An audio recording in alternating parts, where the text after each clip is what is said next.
And now it's Deborah Kobylt Live and the Little Italy podcast. Hi, everybody. Thanks so much for joining us today for Deborah Kobylt Live and our Little Italy podcast. I am so thrilled to welcome today Yvonne Scio. Oh my gosh, what a treat. Thank you for joining us today, Yvonne. Thank you. I'm so happy to talk to you. I'm so happy Yeah. to be here.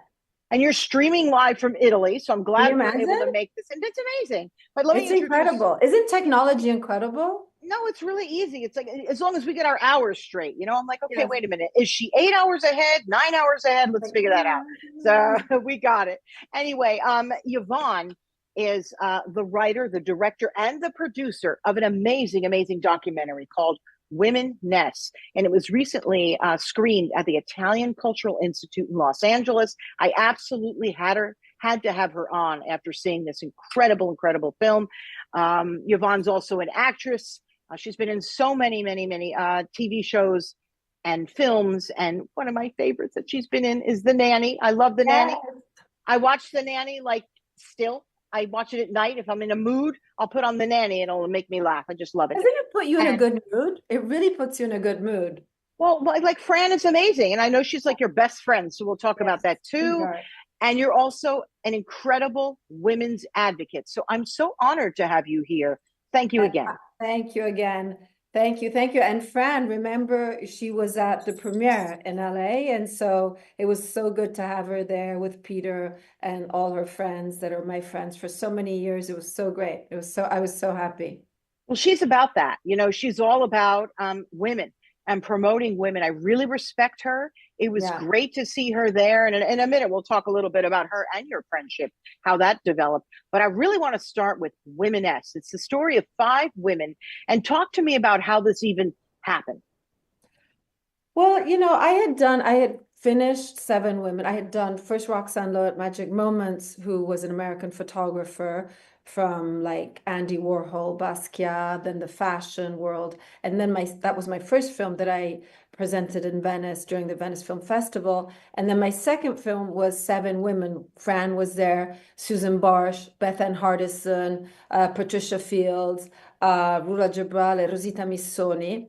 And I was coming from that, and everyone in Italy keeps saying, they're so American. I said, well, they're American women. Yes, of course. I was like, oh, but it's so American. I said, so they keep saying to me, you really should you're so good with women and telling stories, and you're so particular in the way that you do it. You really should tell stories about Italian women. I'm like, yeah, of course I would. Of course I would. But I wanted to show women that had really done something in this country, who had really changed laws for women, who had really, in those years, I mean, I was very, very young, but I had always heard stories and I would always run into them. Like I would ride my bicycle when I was like 14, 15, and I would see Emma Bonino. Emma Bonino in the 70s, she went to jail, she changed laws for women, she had an abortion, and she really made a huge difference for this country. And so did Dasha Maraini, all in a different way. So I said that would be really interesting for me, that I'm a different generation, to tell their story, to show the younger generation and mix them with international women. So I'm American. I was born in America, but I'm half and half. I'm like Italian American. So I always have my eye a bit towards America, but also my heart is in Italy. So it's like a mixture. So I like to mix stories of different women. And I have a Japanese woman who is Setsuko Kozlowski de Rola, that she was the wife of Balthus. Balthus was the biggest painter of the century. And she had lived in Rome, and she is against feminism. So I thought that was very interesting to have a different perspective, than them, that they were so hands-on. And then I have an Iranian woman who's not Italian, and she's a feminist, but she ran away from her country after the Shah, and she lived in New York, so she feels like she's from America. So there's all that America side, because she has a political asylum, so she's been living in New York forever. And then I have another Italian artist who is a feminist, but used her body. She's like 94. She's an amazing Italian artist. And so all of them use their body in a Pacific way. Can I say that? In a Pacific way? In a very peaceful Specific, way. yeah. in a very peaceful way. So it's like a silent revolution. And I think they are my warriors. Is there any woman in particular from this film that really stands out to you that you relate to most? I mean, I had a bit more difficulty with the two, Dasha and Emma. Not difficulty, but because they're very different from another generation than me. And also they knew a different Italy than I knew. And also it's just, it was a different world. So I had a bit more difficulty relating to them because they're into politics. I'm not a politician. I don't do politics. Dasha Maraini is one of the biggest Italian writers, and absolute, she's incredible. She's won so many prizes. Strega, I think she was up for the Nobel Prize. I mean, she's a genius. So I was a bit afraid at the beginning. And then before I got to film them, I saw their humanity and their love towards their beliefs. So I could relate to that. But obviously, I related more to, not because of the mentality, because she's not a feminist, but that I knew her a bit better is Setsuko. Setsuko, I was friends with the daughter. We used to live I used to live in West Hollywood in LA. And she used to come to my house wearing her pajamas, and we would get into bed, like watch movies and eat popcorn. Not fun. And so I knew the mother. I would go and stay. I would be her guest in her house. She had this castle in Switzerland that's amazing. So I was there with Mark Forster, the director who won Monsters Ball, with Halle Berry. There was like Bono was there. They have this incredible range of artists and incredible people. So it was just, I could relate a bit more, but not really, because she's a Japanese woman, and not because she isn't a feminist, but she's very strong. She's very like, she only wears a kimono, and she's lived in the snow. It's snowing, and she's wearing a kimono. Like, aren't you cold? I'm like, aren't you cold? I'm like freezing. She only wears kimonos, and she wears these boots, or like the Japanese shoes. So, so it's very interesting. So she is an incredible woman. So I knew her better, and I knew Suzanne better, because Suzanne was the wife of one of my closest friends who I used to hang out in LA, an incredible musician, Richard Horowitz, who won the Golden Globe for Bernardo Bertolucci's movie, The Sheltering Sky. That was he used to work with Paul Bowles and Sakamoto, and it was like, he was an amazing intellectual man, a genius. So I knew more the artistic side. So it all compensated, and each one of them in a different way. Yeah. So many places around the world, when people hear the word feminist, they're like, oh no. Right? Exactly. It's like this. Give me a break, right? What to you is a feminist, and how is it different around the world? Let's face it, it is, depending upon where you go. Many countries, you can't even use that word. You can't even speak anyway. But talk to me about it.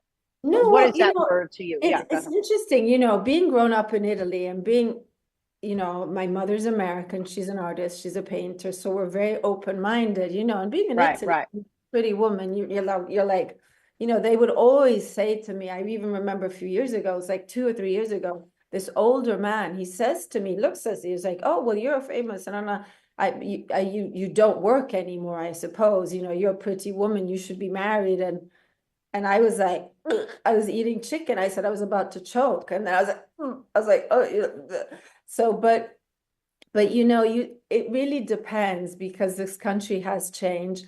But there is being a woman, it's much harder to be respected. I'm respected now. This is my third film. My films do quite well. I do small documentaries, they're independent, but I sell them like on 87 or 94 countries all around the world. I sell them on Netflix in Greece, France, Germany, Holland, Bulgaria. I sell them in places that I would even know I've never been in my life. And I see when I get, when they send me, oh, it was there, Croatia, so many places. I don't sell in America. I haven't, I hope I will. I haven't sold in India. and oh, in England. Those are basically, but they, you know, as a woman, you know, now on my third film, now I get offers. Now I'm much more respected than before. And it's really interesting. If a man did what I did, Yeah. it would have been different. And I'm like, why? You know, they kind of look at my outfit or something, you know, it's like, hello, you know, it really should be only your work. But it's not always true because I work with Sky Arte, and the head of Sky Arte like always says to me when he presents me, he says, Yvonne talks, you don't understand what she's talking about and who she's talking about. She talks about these women. You're like, who are these women? And then I see her films and they're like, wow, they're incredible. So with not that much money and lots of fantasy. So there you go. Yeah. How do you see feminism changing? Because in some places it's going backwards. And I think, oh my Well, gosh, like it's always a struggle. And I wonder, is that always going to be is that always going to be that way, you know, in decades to come, in centuries to come? Is it always going to be the struggle of, oh, here we go again, a man is going to control our narrative? Films like yours really help get the okay. word out. It does, but but I'm the kind of person who's receptive to that film, right? It's like we have to Yeah, get a not film like everybody yours. is. Yeah. So what do we do to keep going forward, in your opinion? You know, I think the first thing, the most important thing for me at least, I mean, I can only talk for myself, is to talk about it. I mean, one of the reasons why I also chose Suzanne Dahim in the film, because Suzanne, she was living in Iran in the Yeah. 70s. When Emma Bonino and Dacia Maraini and Tommaso Binga were changing laws for Italy and changing the laws, Iran was a very liberal country. It was very avant-garde. They had Bejar, they had Persepolis, they had incredible, I mean, it was totally, totally out there. Um, they were exactly the opposite was happening. They were changing the laws. Instead, in Iran, they were crushing them. The women, you see pictures. I would go through these archives of pictures. You see these gorgeous women, gorgeous with no veil, mini skirts, and you Yeah. think, man, are you insane? Like you see Yeah. them now, they barely, you know, it's incredible. If they have a veil that goes off, they chop off their head. It's crazy, not only for women, but also for men. So that also was a perspective. That's one of the reasons why I chose her, because I wanted to show like two, you know, women in different places during the same years, what one had lived in one way to change and one was getting repressed, had to run away. So that's what I also was one of the reasons. And you know, I always think you just need to talk about it, you need to acknowledge it, you have to just be respected. But I also think if you do things, if you work really hard, you might have to work triple to get Yeah. respect. You might have to work triple, but in the end, it comes out. It just takes longer. But Yeah. I firmly believe, I mean, I work really hard and I firmly believe that on the long run, they'll realize. So I don't know, maybe they never will, but at least I hope. The number of female directors is pretty small. I think anywhere from 2%, 5%. I'm not exactly sure. You might know better than I. How can we change that as well? And also funding for films. I'm told, you know, it's harder for a woman. Although, as you said, you just have to work 2 or 3 times harder. Yeah, you I just, think what, yeah, I think one of the answers is to be the person who's, you know, involved in financing films. You know, get on that side as well. You know, what do you think? Because you're there closer to it I than I thought am. in America, I mean, you know, they say I do bandi. I don't know how to say this, you know, to try to get money funding. So, you know, and there are things that you get like 3 points. So, you know, if you're a woman, you get more points, but that doesn't mean that you'll get it, but at least you Right. can try. I mean, I think there is an awareness in the last few years, the last 10 years that there wasn't before. I think that many things have changed because of Me Too. And I mean, I think there is an awareness. Yeah. So people are much more aware on women's opinion, on, you know, and I think, but I also thought in America, because America, everything happens before in America and then it happens after a few years over here. So I always thought in America, they had much more women that were directors, producers. I see these really incredible women that empower. That's what I thought. Yeah, That's not well, this. it's growing, so Yeah, that's the that's good what I news. thought. And we have to support one another. I mean, I know that you're friendly with Fran Drescher. In fact, I Yes, think she's your best friend, and I I believe you got adore to her. know her. I know she's amazing, because I want to talk about her in a minute, because she supports women financially, and by that I mean she invests in women's projects, right? Oh, that um I don't know, but she's really done a lot. I mean, yeah, I can only talk for me. yeah, Um, she's always like said things to me that have resonated in my head, like, "Oh, sweetie, if I didn't do it myself, who else was gonna do it?" yeah. She would say things.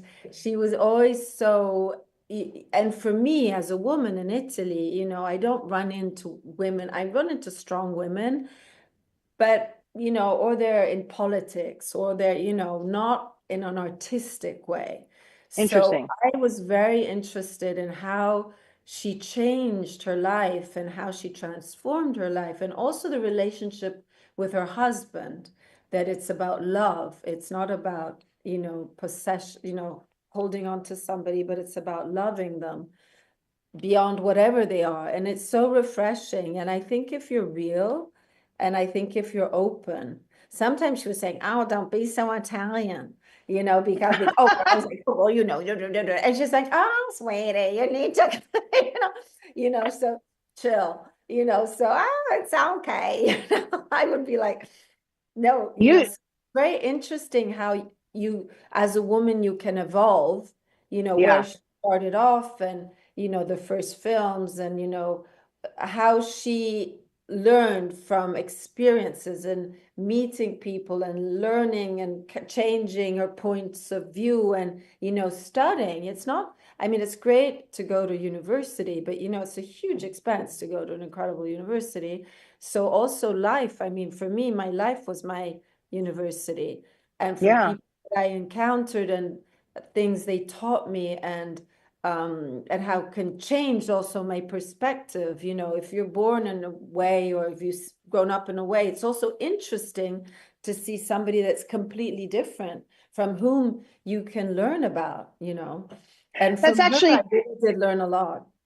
That's very interesting, because you met on the set of The Nanny. Like, explain that to our audience. And how did you meet? But also, how did you develop a friendship that's here and super strong to this very day? And you were I in two know. episodes, I believe, right? Two Yeah, I did episodes. 2 episodes, and then you see in America sometimes you say, "Oh, we're friends, we're best friends," and you know each other for like a week. And for Italy, we're very different. I We know. know each other from like our mothers, our grandmothers, our grandmothers, grandmothers. It's very like we're very good friends.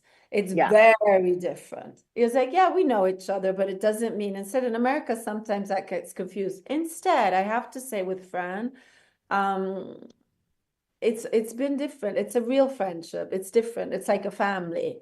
I know her mother, the cousin, that died, unfortunately. It's just been throughout the years. It's always been, she's lovely to my daughter. When I was like, I was a bit unhappy, and she was there for me. She was calling my mother, calling my father, saying she's too skinny. Oh, she's too skinny. Is she okay? She needs, so that she's a real person. But that's what I think. It's when it's bullshit and when it's not bullshit. Yeah. You that's the difference of relationships, like real relationships. Because sometimes in America, like that, they can be a bit light. I mean, not, you should never generalize, and I definitely don't want to generalize. But sometimes, you really run into somebody, you have dinner twice, and you say, "Hey, my best friend." And you're like, "Oh, God, no, You darling, no." couldn't you could not be more true. That is absolute, because my family is from Italy, and then they ended up in New York, New Jersey, and then I ended up out here with my husband, and then we have three sons. Oh, And yeah. I know, right? There's no doubt about it, because I go back to Italy, and there's my village. And what do they say? The FBI and the CIA in Italy is the little grandmother on her chair, and the guy in the balcony looking out for everybody, because everybody is a community. They really are. I think that's missing here. Even if you have like great friends, it is missing. There's something that is, you really have to work for it here. You're right about that. So right. Oh my You God, my really new have to best work. friend. No, it's true. But And when also people come to, another thing, but oh, I also think I love America. I love America. You can have a different point of view or whatever, but I really love America. But also the thing about America, I mean, the good thing about Italy is like you can walk on the street and nobody cares. I'm like, oh, I like your jacket. It's like very much, hey, yeah, it's very open. It's very open. In America, you always have to be careful, what you yeah, say, how you say it. There's a bit not freedom of speech, let's say. You also have to watch out to phrase your words.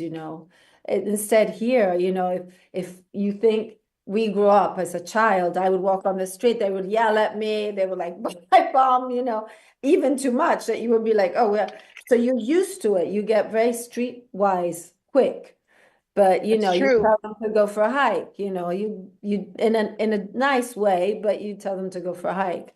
So it's very different. You're used to, also the how men look at you and how in America, it's always very different, Yeah, but you get to be respected. yeah. Yeah, at Talk least to you me try. about your career and how it all started. You said you were born here, but you also, where did you grow up? I was 1 years old and I came to Rome Mm. because my mother, she loved Italy. She loved the beauty of Italy. She had the Italian dream, and obviously then she stayed and she never left. And so I really grew up through my grandparents lived in America. They would come and visit, and my mother would work for Town and Country, and she would work with Slim Aarons, the photographer, he was an incredible photographer, one of the biggest American photographers, and she used to be his model, and she used to write his articles for Town and Country. So I have all these like incredible pictures that if I move, I can't. But so she really came to Italy for that. So I'm not like the typical Italian. I mean, my mentality is very American for certain things. And then because she was a writer and because she was a journalist, she would drag me along. And so they would see me and say, oh, this cute little kid, I was like 5 years old.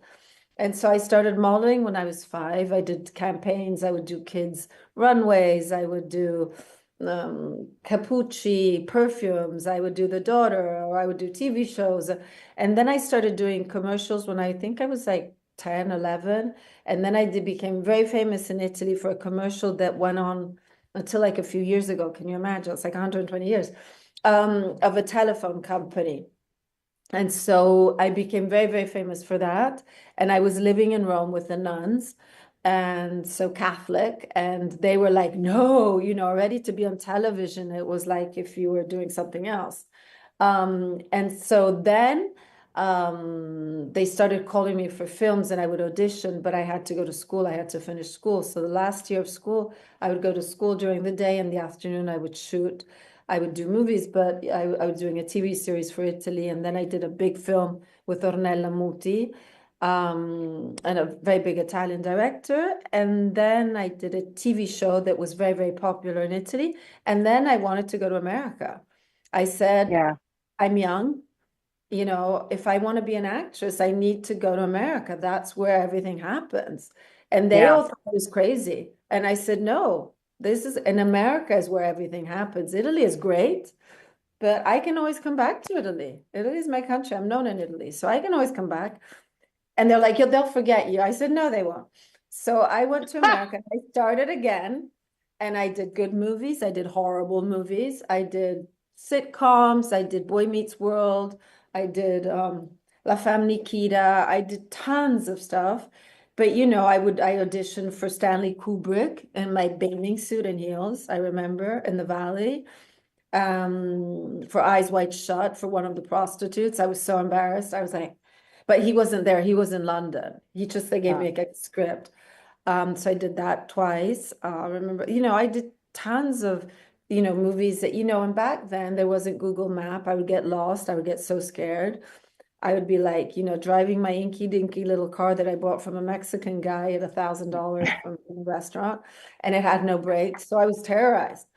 But you see, life brings me all these experiences. If I hadn't moved to America and I hadn't met Fran, I hadn't met my photographer, I hadn't met David LaChapelle, or I hadn't met all these people, I couldn't tell the stories that I'm telling today Yeah. if it just stayed in Italy. So I think we're so lucky as women, as human beings, to have the chance to travel, to see, to live, to love, to be open towards world, the life and world.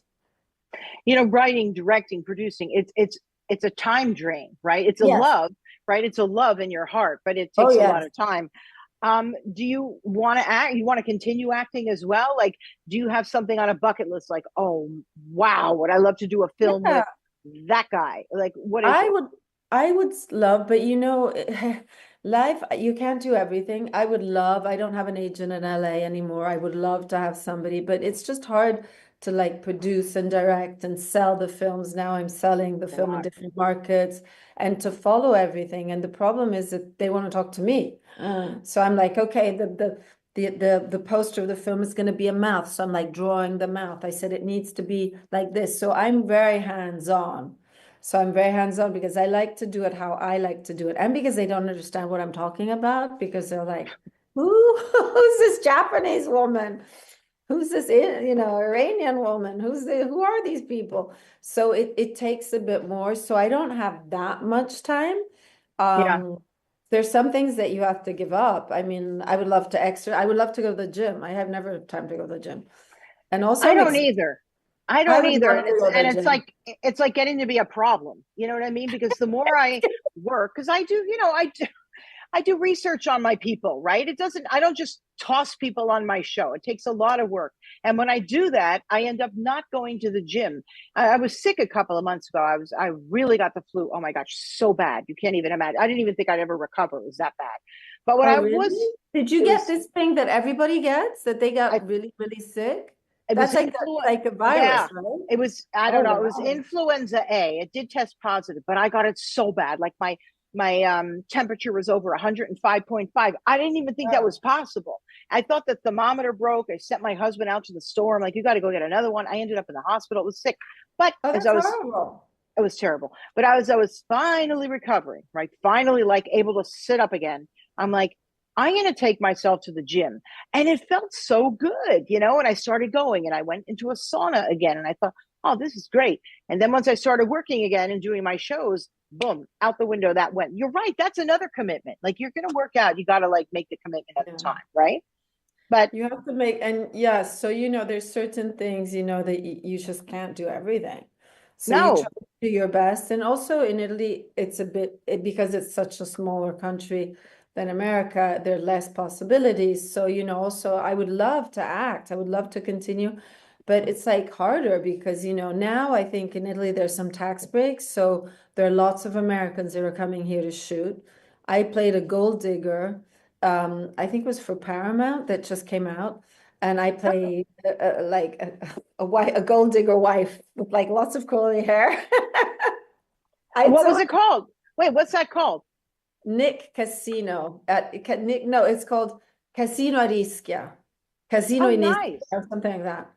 So with this guy, so this character. So, so if something comes along, of course, immediately. But I also like, because I spent all my life, you're waiting for the phone, you're waiting for somebody to call you, and you're too old, you're too young, you have too many lines, your hair is like this, your hair is too red, your hair is too, or you're too skinny, no, you're too fat, So I just, one of reasons why I started directing, because I was just fed up of waiting for somebody else to make my life happen. You That know, is I something I go ahead. Sorry. no, I'm sorry. I was just like, it's like, oh no, that's enough. I don't, they'll come, they'll come if they come, whatever. Instead, when you're an actor, you're like, oh, it's my fault. It's like, and so that was a big issue for me. I think that's one thing about like modern day, whatever, technology, all of it, that really has made it better to Yes. continue your career if you're of a certain age. What do I mean by a certain age? I don't know, over 40, 50, 60, 80, whatever. Because it used to be, I was a newscaster in New York and Los Angeles, on every day, every day. And then I had three kids. I took some time off, went back. And then I thought, do I really want to be told what to cover? Or do I want to do my own show and cover what I want, people I find interesting? You know what I mean? And Yeah. because you could do something online and get sponsors and make money, it's very freeing, I think. Whereas back in the day, they might say, I remember once Cindy Crawford, the model, Yeah, of said course. at the age 30, Everybody.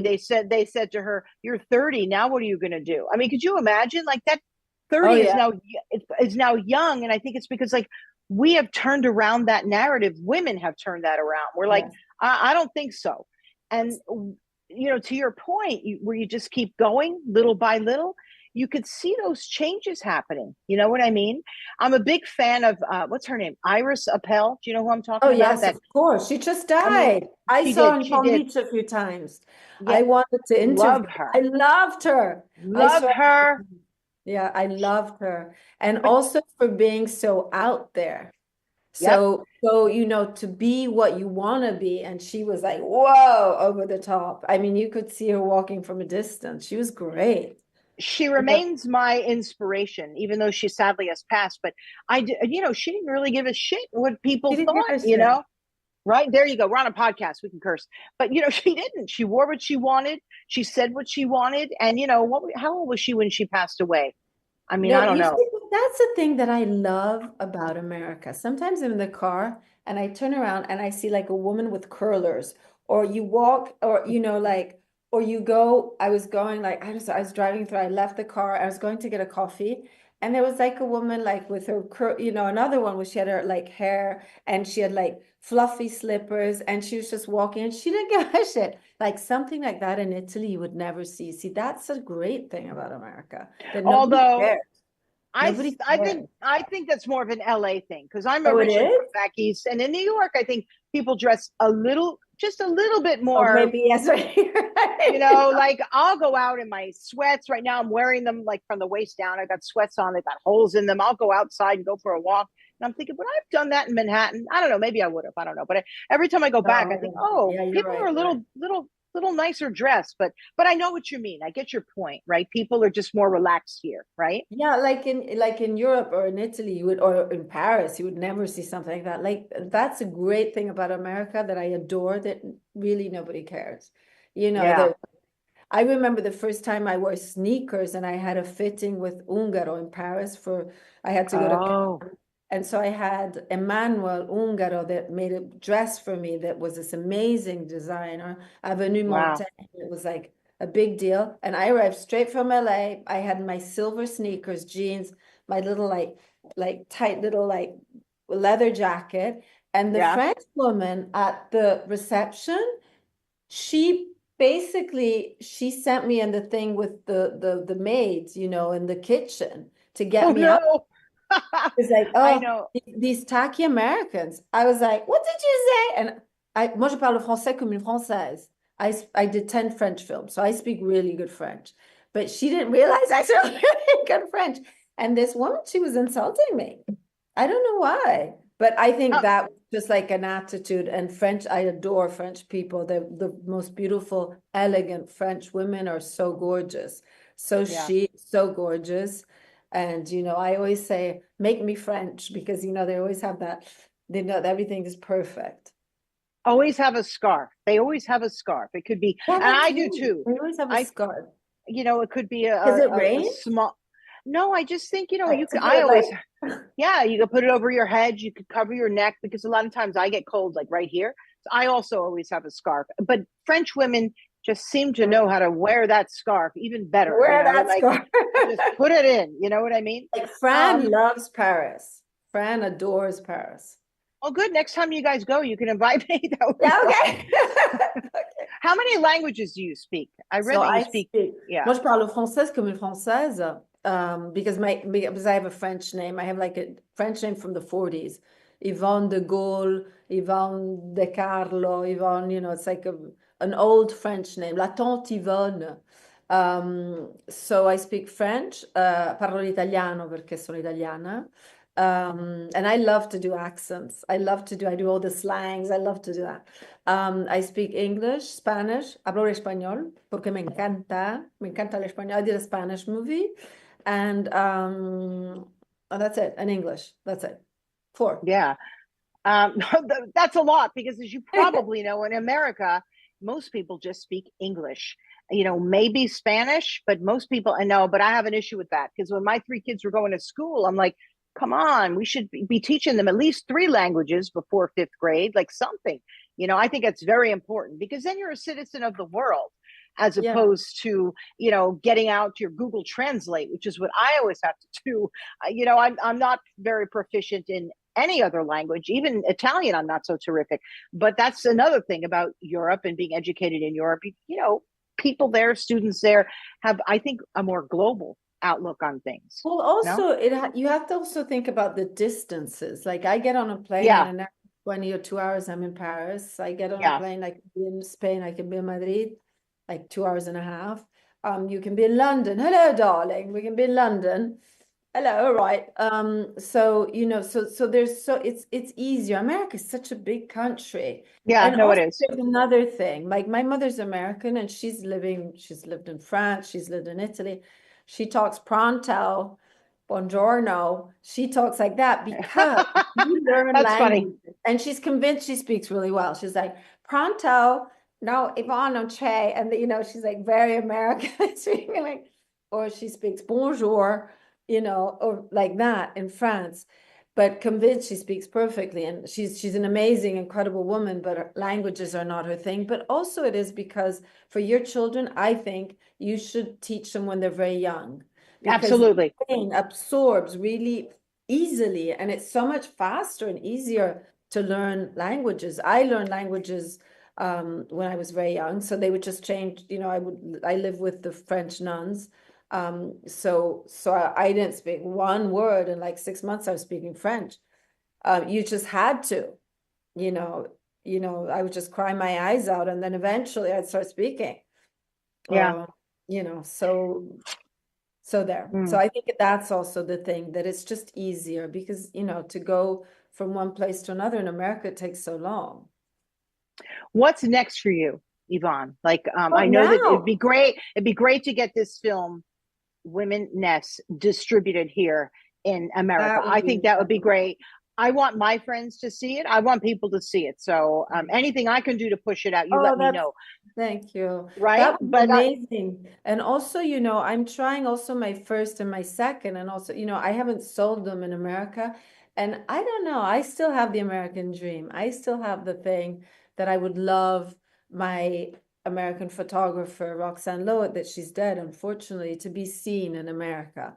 That's the only reason why I started doing this thing about documentaries and about storytellings, because she got sick, she got Parkinson's, and I couldn't believe that all her life she took pictures. And when you have Parkinson's, you can't take pictures anymore because you can't keep the phone, you have the camera, not the phone, the camera straight, because your hands tremble. So her career was over. And I said, no, your career cannot end like this.